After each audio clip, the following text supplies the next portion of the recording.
Om Ajnanatimirandhasya Jnananjana Shalakaya Chakshurunmilitam Yena Tasmai Shri Gurave Namaha.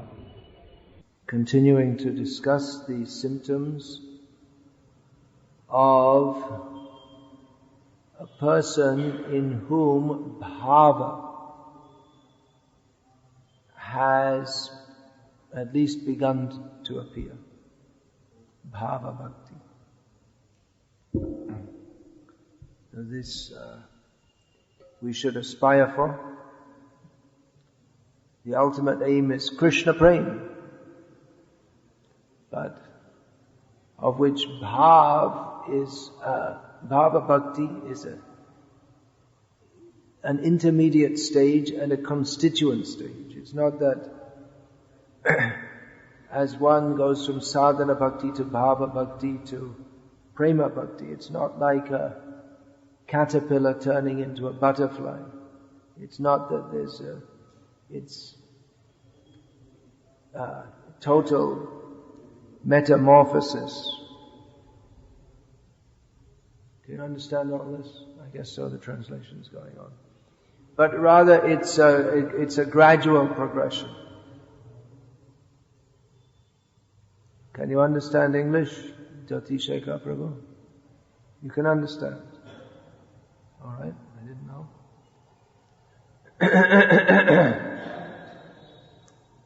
It's a gradual progression. The activities of a devotee in the stage of sadhana,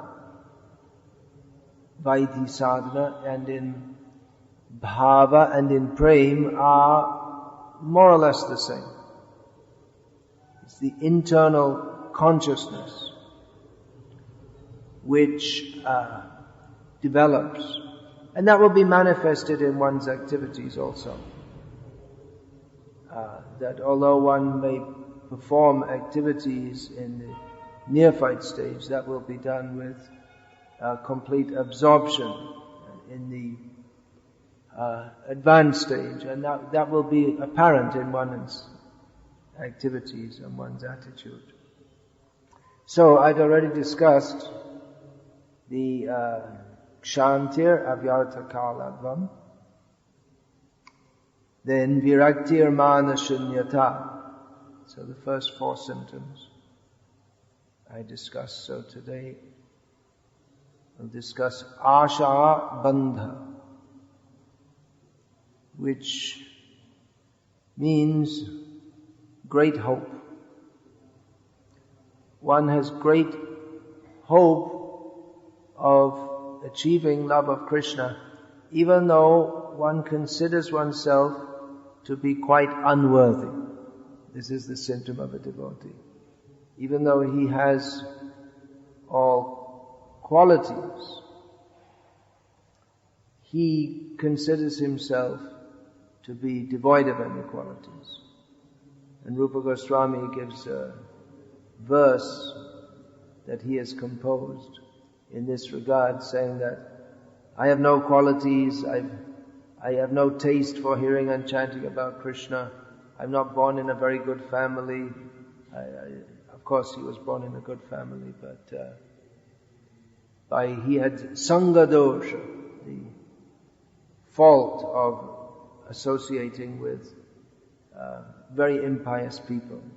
So this is a common word in Vaishnava terminology, sangha dosha, that causes fall down by associating with worldly people. So Rupa Goswami describes that even though I am so unqualified, I'm saying Rupa Goswami because this description of Bhava Bhakti is from Bhakti Rasamrita Sindhu, composed by Rupa Goswami. So he has taken from all the Shastras, he has analyzed and seen what are the qualities of various devotees and described them for our benefit. So he is praying that even though I am so totally unqualified, still I have a hope that Krishna, you will lift me up. You will bring me to you. That hope is keeping me alive. Otherwise, considering my not only lack of qualification, not only lack of good qualification, but disqualification in every way, I appear to be a hopeless case. But then Krishna, he is known as Dinabandhu, famous name of Krishna, that he is very merciful. Adham Janara Bandhu. He's very merciful, especially to those who are very fallen and hopeless. But especially if they admit, if one thinks himself to be very fallen, that in itself is a qualification for attaining Krishna's mercy. If one thinks that, well, I'm so qualified, I must be an obvious candidate for Krishna's mercy. Well, to think like that means to disqualify oneself, because mercy flows down.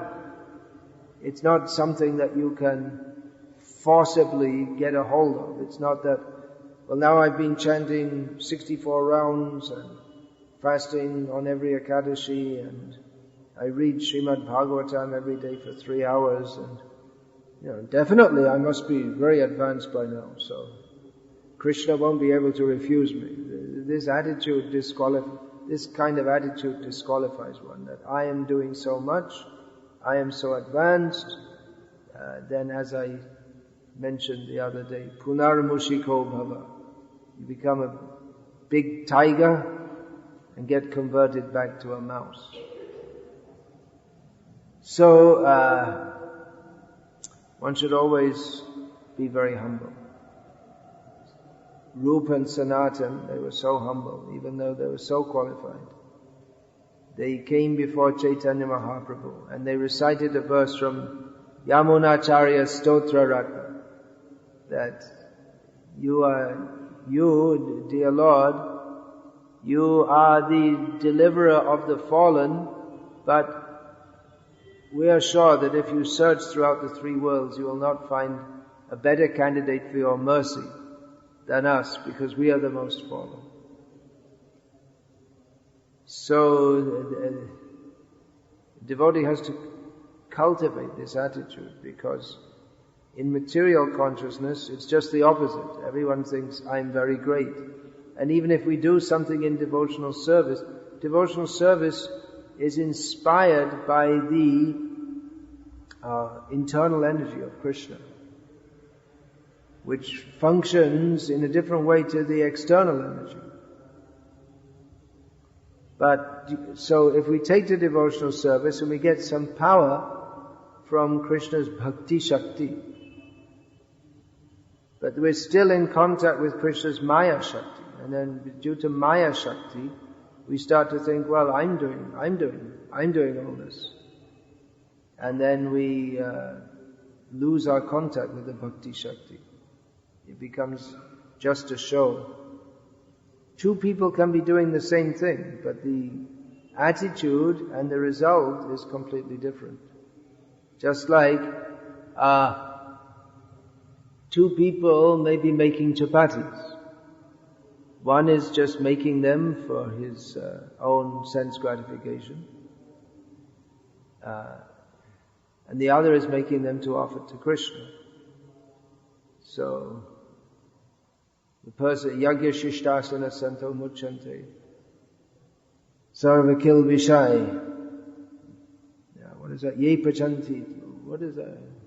Sorry.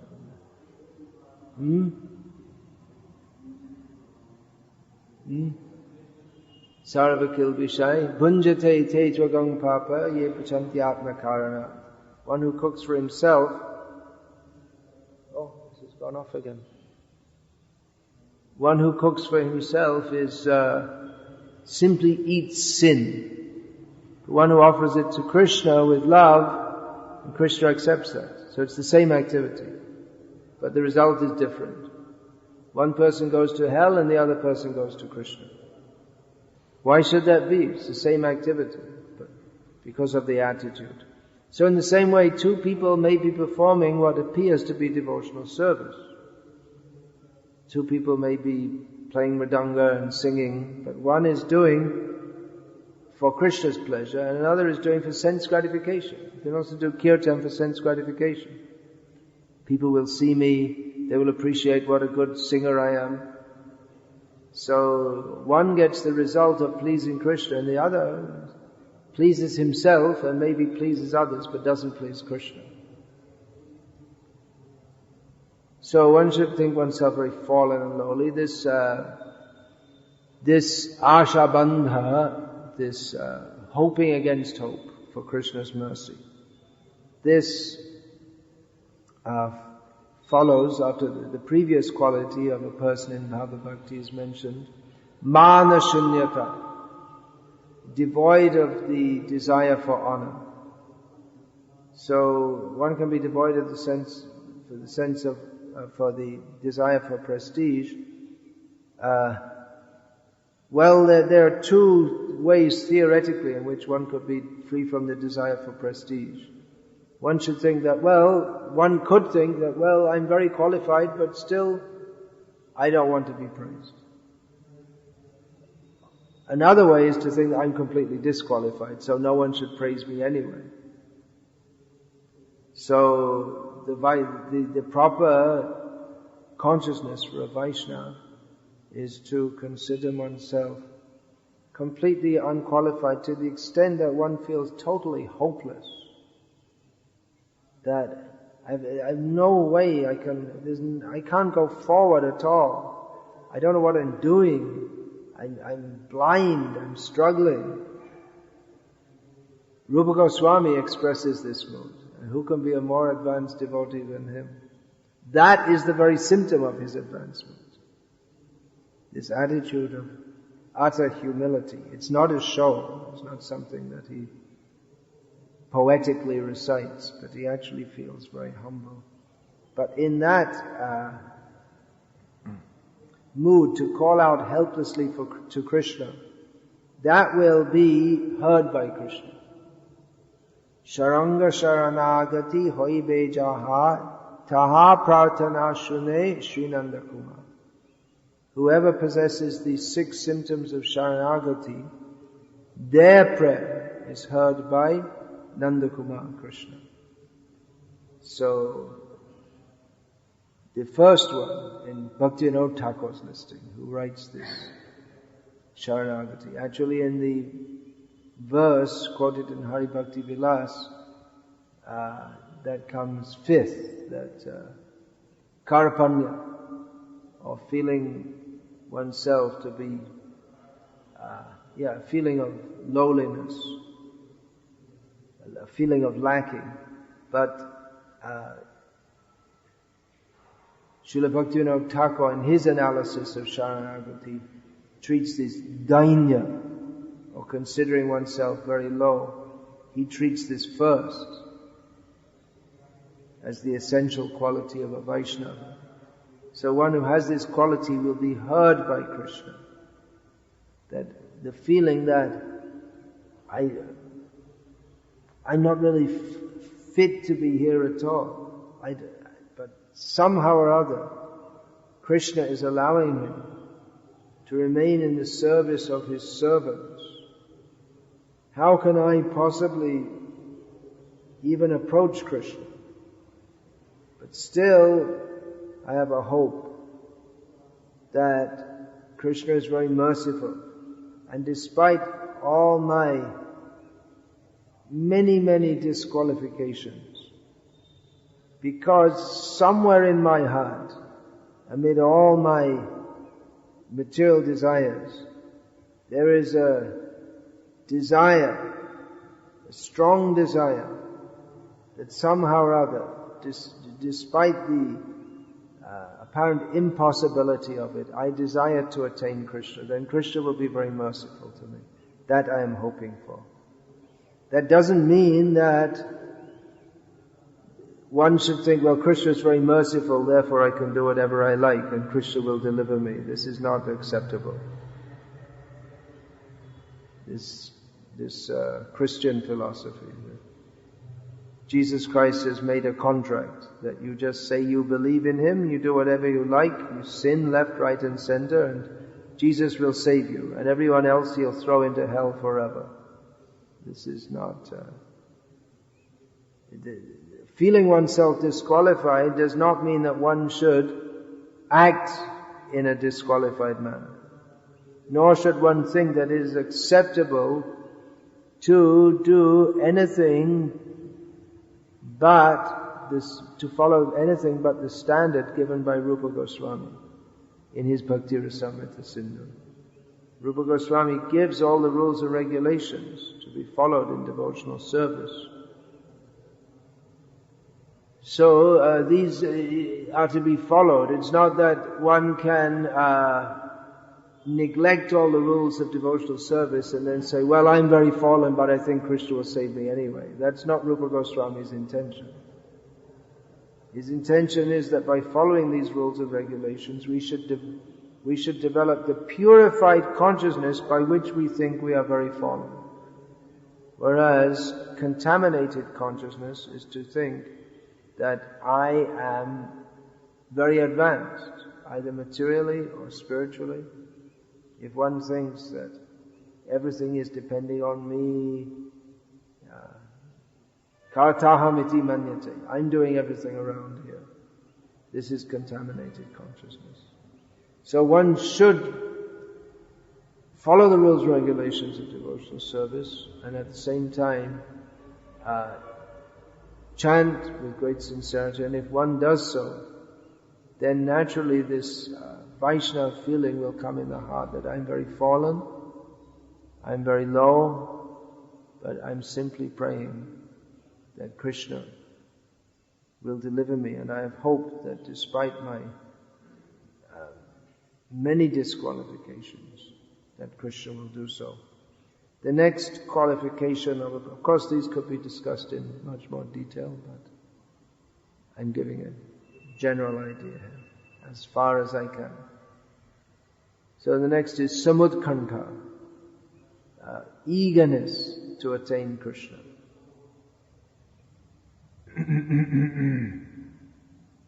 One should be very eager. It's not that Krishna can be attained by a half-hearted approach. I'll do a little bhakti, take it easy, relax a little bit.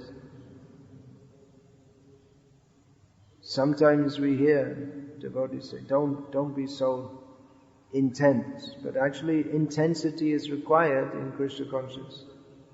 Jivrena bhakti yogena yajeta purusham param. In whether one is full of desires, without material desires, designed to merge into the absolute, whatever, one should intensely worship Krishna. So, intensity is required. One should be very eager that I must do whatever is required to attain Krishna. The half-hearted, lackadaisical, whimsical approach will not help us. One has to be eager to attain Krishna, which means that one has to be, if one is eager to attain Krishna, then automatically one will not want to engage in sense gratification. This is the test. Bhakti pareshanubhavo viraktir anyatra. It's not that one should be eager for Krishna consciousness and then again eager for sense gratification. Sometimes we see that some people they very enthusiastically chant the holy names, and then afterwards you can see them just as enthusiastically singing some mundane song. So the pleasure that they're getting from that chanting is not the pleasure of singing to Krishna, but they're taking it as a musical attraction. So sometimes we see that, especially among musically minded people, that they'll chant the names of Krishna with apparent absorption, but their aim is not to attain Krishna. Because if their aim was to attain Krishna, then they would not do anything but what is required to attain Krishna. That eagerness means anukulyasya sankalpa pratikulyasya varjanam. to follow the path of Sharanagati, to accept everything favorable for serving Krishna, and to reject everything else. At the same time, that eagerness has to be tempered. That eagerness or enthusiasm has to be tempered by a realistic approach. Not that, just like we see in the Srimad Bhagavatam, it's described this Vikasa. He wanted to propitiate Lord Shiva. He was very enthusiastic to do so. So he wanted Lord Shiva to personally appear before him, so he started cutting off his own skin and offering it as an oblation in the fire. He was ready to cut his own head off. So this Vikasa was eager to get some benediction from Lord Shiva, and therefore he engaged in such a tamasic form of worship. So a devotee is eager, but that eagerness is tempered by utsahan nischaya dharyat. His eagerness is tempered by determination. Often we see that people are enthusiastic, but it doesn't stay. It's flickering. So this is enthusiasm in Rajogun. That one is enthusiastic for something, and then, fed up. Just leave it. I can't. When inevitable obstacles come, I can't be bothered. It's too much. And then again, after a little time, feel very enthusiastic, and then after some time, never mind. So, enthusiasm has to be tempered by determination and patience, steady enthusiasm, that always eager. Not that this up and down, up and down, up and down. One day very enthusiastic, the next day flop. This is Rajoguna. But in Bhava Bhakti, one has come above the modes of material nature to a large extent, mostly. And one's eagerness is steady in all circumstances. One is Guru napi navichalyate, even in the midst of great obstacles. One is not disturbed, one remains eager to serve Krishna. So that eagerness means that there's some very strong feeling of understanding that I have nothing else. I don't want anything else, only Krishna. If one is eager for Krishna and also eager for sense gratification, that is not what is meant by Rupa Goswami. Eagerness for Krishna means full eagerness, not many branched. Otherwise, that eagerness, if one is like that, eager to sing about Krishna and then eager to sing some cinema songs, then that means that it's not full eagerness, it's compromise. So eagerness means full eagerness, only for Krishna, but also tempered with the realistic determination and patience by which that eagerness can be sustained day after day after day. To keep on going with the eagerness that if I make, in this lifetime, if I make even a little progress towards Krishna, that is my gain. So this is Asha Bandha, the hope against hope. I'm not qualified, but still I'm hoping Krishna will deliver me. But then, not that one simply sits back and waits for Krishna to deliver us, but eagerly engaging in activities of devotional service, which will actually attract Krishna's mercy. So these are another 2 symptoms. Now we covered 6. Any questions about this? Yes, please.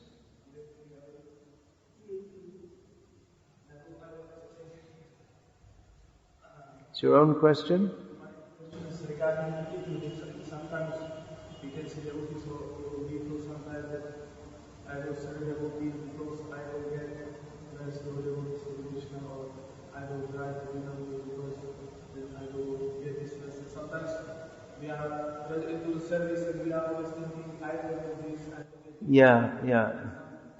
And another type of attitude, I will just serve them for the Krishna. So, two attitudes are being described. One is that, well, let me serve Krishna, let me serve the devotees. And by doing so, that will qualify me for Krishna prema. And the other attitude is just to serve without any motive? Which is pure or which is better? Well, actually, the attitude of a pure devotee is somewhat a mixture of, or one who's aspiring to be a pure devotee is somewhat a mixture of this, because definitely everyone does something with a goal in mind. There's a goal to be attained. We don't want to be in the present state that we're in Maya. We want to get out of this condition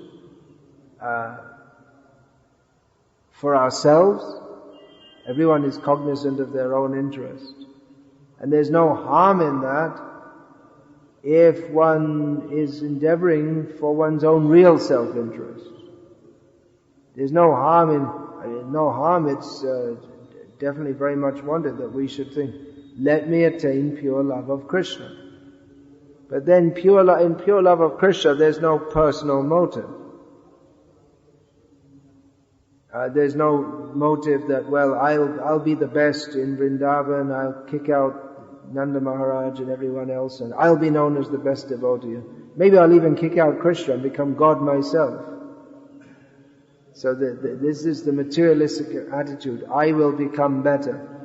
But a devotee thinks, I will become better not in a mood of competition or envy, but because he wants to improve himself so that he can serve Krishna. So the desire for self-improvement or personal interest in Krishna consciousness, it's not the same as the motivation of someone who thinks, I will be pious and I will go to the heavenly planets. It's different. The desire to come to one's purified natural state is a pure desire.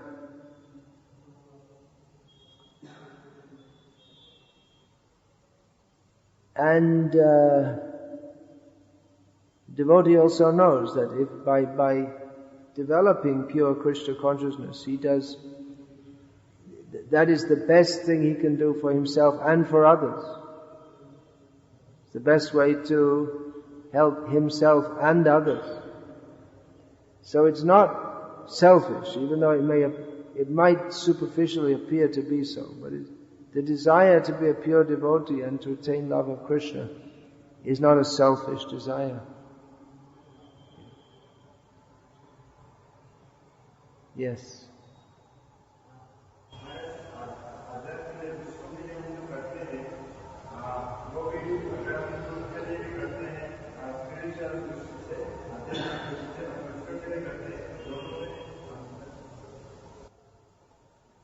क्या है हम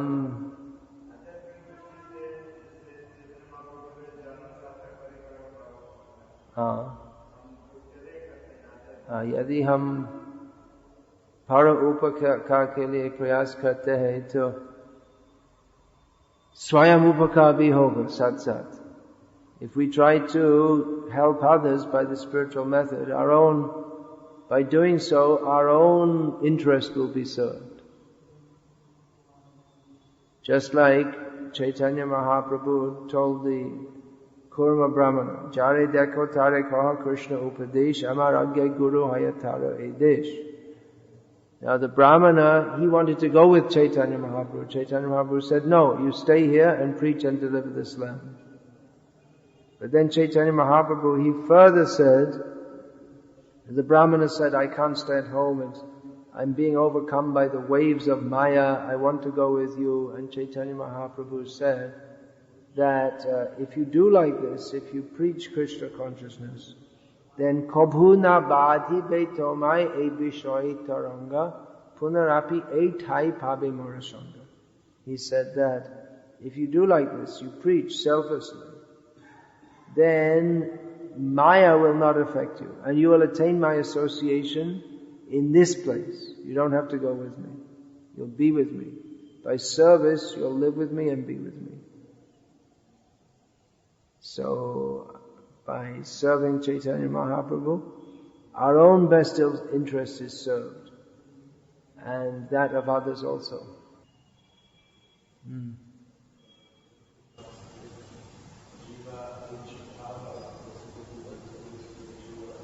If a jiva attains bhava, can he enter into the spiritual world? One should come to the platform of prema bhakti. But bhava, to enter the spiritual world, a full development is required. But bhava is really just one step before. Although still there may be some residual material desires lurking in the heart. Yeah.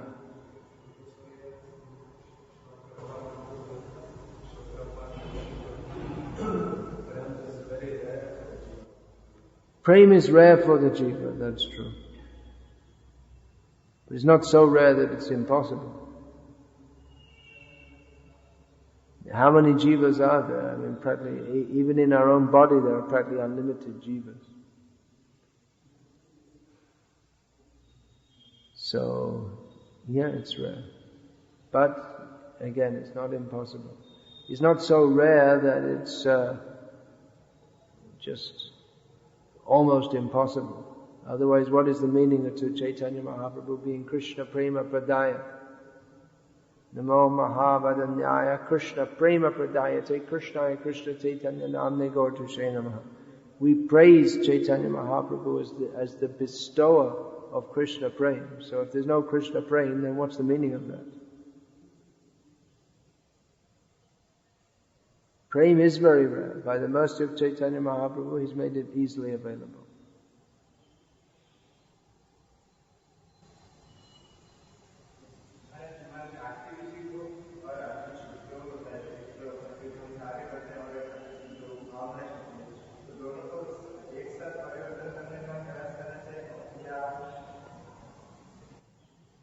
Our activities and our attitude, should we try to change them simultaneously? Well, the activities in devotional service are fairly fixed in most cases.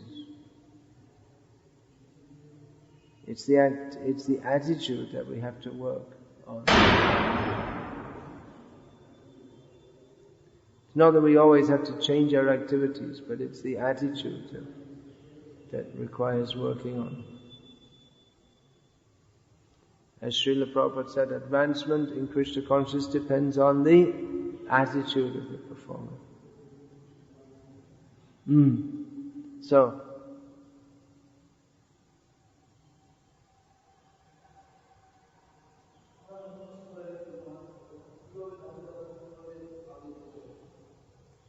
Ado Shraddha Tata Sadhu Sangha Atha Bhajana Kriya Tato Narta Nivritisya Tato Nishta Ruchistata Atha Saktis Tato Bhava Tato Premabhyudanchati Sadhakana Mayam Premna Pradurbhave Bhavat Kamaha. So how can we go step by step up? Well, the first stage is initial faith. Then association with devotees, taking their instructions. Then we have to follow the bhajana kriya, the activities of devotional service as given by Rupa Goswami in Bhakti Rasamrita Sindhu. That will gradually lead us through the stages of anartha, nivriti, ruchi, asakti,